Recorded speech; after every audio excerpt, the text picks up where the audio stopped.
In this video, I'll show you how to enable full screen mode in TradingView so you can analyze charts without any distractions. When you're focusing on price action or indicators, the menus and panels can get in the way. Full screen mode gives you a clear, distraction-free view of your chart. There are 3 easy ways to do it. The first method is by using the icon.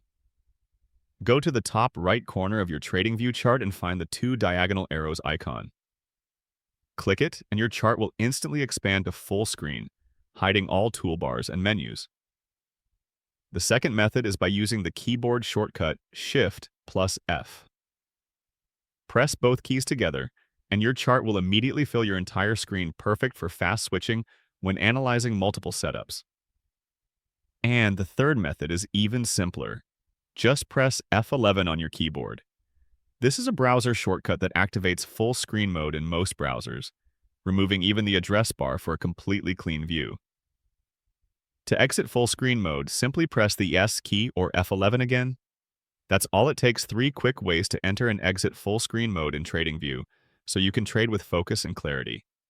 If this video helped, make sure to like and subscribe for more TradingView tutorials.